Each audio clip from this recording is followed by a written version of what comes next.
jirtu. Nagaa. Shimee amma yommuu as jiraattan wantoonni baay'een sin rakkisan maaltu jira? Ani baay'ee laal. Amma biyya kana eegale. Amma takku torba. Eeshi. Hizbiin ummanni isaanuma rabbi jechaaf na xorone uumaa takkan qabu. Akkuma keessa kana uffatallee kana kennu jira. Nyaata kana fidu jira. Amma foon danaan hin binne. Eeshi. Namatu na fide. Namatu sinii fide. Namatu na fide. Asuma jiraattu moo yeroo tokko gara katamaallee hin baatu? Indeemu. Dandeessaa hin deemtanii? Ijaaruun laalu. Haa maaliifi? Xiqqoo kunoo laalu. Tilmaa laaltu cirraashuma. Isiniin argitu? Isiniin argitu ijji keessan? Naggitu. Asuma turtanii asuma ooltanii asuma bultu? Asuma bulaa asuma taraa asuma naafidani. Asumatti namni waan isin gargaaru dhufanii isin gargaaru. Ijoollee hin qabdanii abbaa abbaa? Ijoollee duraanii ijoollee dubartii takkaa fi dhiira tokko nan qaba. Rabshaa samanaa irratti hin beektaati. Hin beektanii? Xiqqoo hin beeku nan dhaga'e garuu.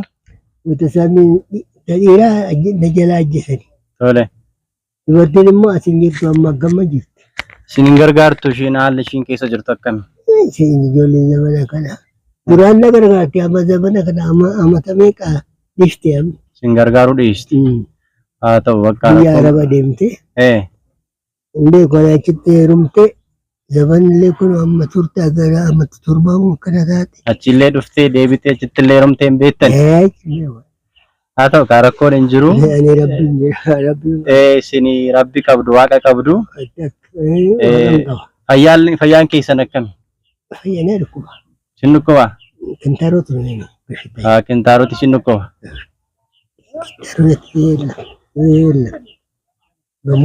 Mana yaalaa namni isin geessee si yaalchise jiraa? Ono kenini fide kenini mbula. Qoricha isinii kennu. Kunilla. Aynatan qoricha aynatan. Mana yaalarraa isinii fidu? Mana yaalarraa isinii fidu kana? Lakki. Namatti na fide gandaban. Bitanii isinii fidanii isin gargaaru. Bitanii na gargaaru. Nola aynatan kana. Kana na fidanii kana waliin qimseeti. Mbula gaa rabbi wajjin. Miti kadhannaa godhaa. Dhalooti godhaa. Ati kiyya tokko biyya alaa jirti. Feeneeti yookiin Maartaa jedhamti. Namoota gargaarsa barbaachisu biraan naa qaqqabsiisi jettee kan ergiteedha. Kanaaf guyyaa har'aa kana isin bira dhufe. Waan ishii isin ergite kana isin qaqqabsiisuuf kan dhufe. Isinis immoo egaa isa kana gammachuudhaan akka fudhattanii akka eebbistanii abdiin qaba. Mee waan ishii isin ergite kana isinitti agarsiisu ka? Yeroo hundaa egaa qorri hammaachuu danda'a namoonni isin akkana karaarra jirtan kuni qorriin ulfaata miti? Qorra sana akka isin dandamachiisuuf jalqaba irratti kunoo fooxaa kana isin ergite.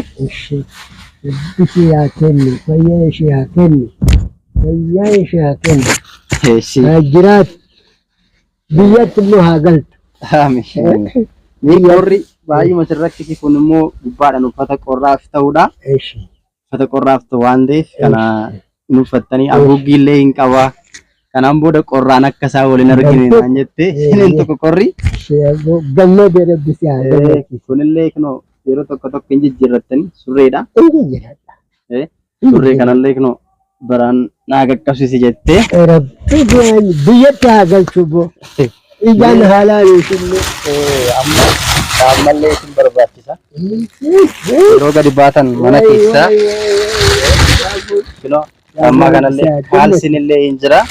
Isin ergite egaa Maartaa yookiin Fineet jedhamti. Obboleettiin kun ala jirti. Mee eebbisaa kaamee isin maanguddoodha. Eebba isin beektan. Aga jiruu kuyyaatti isheen dhiisu. Bataskaana gaafa galillee achi bataskaana ishitti xolatu godha. Mee tsalooti godhaafi kaa mee maal jettuun isheedhaan amma hin dhageessi ishiini. Maartaan haa jiraattu. Amiin. Goosni ishee haa baay'atu. Obboleessaan ishee nagaa haa jiraatu. Atillee gabbadhu. Duniyaan gabbadhu. Ganzaban gabbadhu. Ilmee keeyya kanatti haa kennu. Ani amma hisaaba hin beektaati? Nan beeka. በ1917 ነው የተወለድኩት። 19 17 19 17 jechuudha. Tole. يبغوا في أما لما بتشان هنقل سجلتني سديت الرجرتن سديت الرجرة إدميك يا سيها آمين آمين آمين أتوا ربي الدنيا وجن آمين نموك وجن آمين الماك وجن آمين ربي ساجراج آمين آمين خنارا غياني غافة سجدات ديمه سنت ضعيفة تولي بقى نجاتا الفاتا جراتا واقعي سفانا توشي إيش نجاتا إيش أباد إيش نجراد أباك تولي إيش تيار نجراد إيش اللي هجراتو آمين آمين آمين إيش بقى لو كان تفتمو إجان أرجع شلي تولي بقى تولي فنجاتا إيش نجاتا